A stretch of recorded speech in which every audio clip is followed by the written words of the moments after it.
moi je voudrais revenir à cet amendement Raffarin, qui est du mois de septembre 2011. Il est intervenu parce qu'on allait effectivement, comme l'a rappelé Guillaume, passer de 5,5 à 19,6, globalement l'ensemble des parts.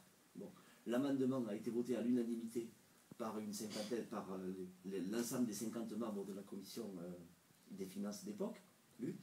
Donc, je ne vois pas pourquoi aujourd'hui on ferait exception en France en plus, quoi, spécifiquement pour le vallon du Villaret. Il y a quelque chose qui n'est pas entendable.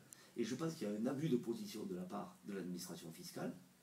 Et il faudra le relever parce que ça, c'est en dehors du... Alors en plus, comment peut-on, alors même que les domaines font partie de l'administration fiscale, avoir une interprétation différente selon qu'on est domaine, secteur domaine, ou selon ce qu'on est du secteur fiscal. Quant à la notion culturelle, je voudrais quand même rappeler que Guillaume est un homme de culture, qui a été reconnu d'ailleurs à Ragenet. Oui, je n'ai pas écrit dans le dossier. Mais non, non, mais je sais que tu le dis pas. Je suis cofondateur des scènes croisées. Mais je veux dire par là que si on conteste l'homme de culture qu'est Guillaume, alors là, franchement, on va loin. Et tout l'esprit de la création de son vallon du Villaret tourne autour de la culture. D'ailleurs, ces expositions, un certain nombre de choses, la culture, ça plaît pas. Il y a des gens qui apprécient certains thèmes chaque année, d'autres qui disent monsieur, c'est quoi ce truc, etc. Dans la tour, c'est vraiment très interrogatif. Voilà, c'est de la culture contemporaine, moderne, et on trouve ces éléments de culture sur l'ensemble du parcours, depuis le bas, depuis l'entrée, jusqu'à la tour. Mais c'est vraiment un thème culturel.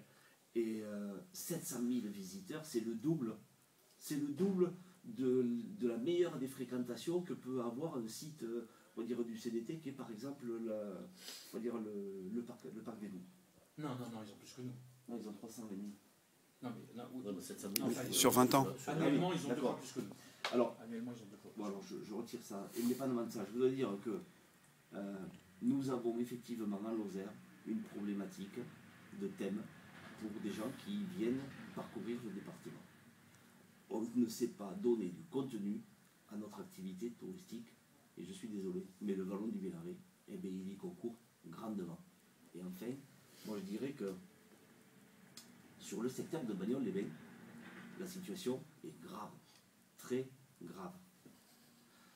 Vous avez écrit récemment que le casino fermait. Nous avons un vrai problème économique sur ce canton. La disparition éventuelle à terme d'une entreprise comme celle de Guillaume, c'est la fin. Donc je crois qu'aujourd'hui, moi, chambre de commerce, je suis aussi un petit peu avec le devoir d'alerter sur la nécessité d'un équilibre départemental, que l'aménagement du territoire infra-lozérien soit réel. Et là, on ne peut pas admettre qu'une activité comme le vallon du Villaret disparaisse sous prétexte que la fiscalité appliquée ne soit pas la bonne.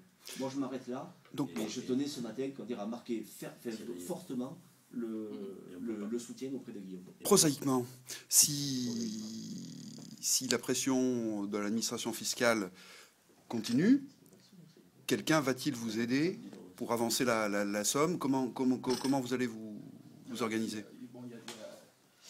Vous ne voulez pas l'envisager aujourd'hui? Non, mais est-ce qu'il y a eu des mains tendues, quoi, en fait, si j'attaque au tribunal, je peux ne pas payer, mais il faut que la banque cautionne. Et pour que la banque cautionne, il faut que moi je cautionne mon entreprise. Ça veut dire qu'il faut que je mette mes biens personnels en hypothèque pour permettre à une entreprise de continuer alors qu'elle existe depuis 20 ans. On est dans l'absurdité la plus totale. La CCI se portera sur les rangs pour l'aider? C'est pas sa mission. La CCI financièrement n'a jamais été dans l'ingérence. Oui, sur une entreprise privée. Elle le l'aidera avant la sentence. D'accord. On va tout mettre pour que ce soit. D'accord, mais ça je coupe. Mais vous l'envisagez pas pour l'heure, quoi. Enfin, voilà, non, mais si vous voulez pour l'instant.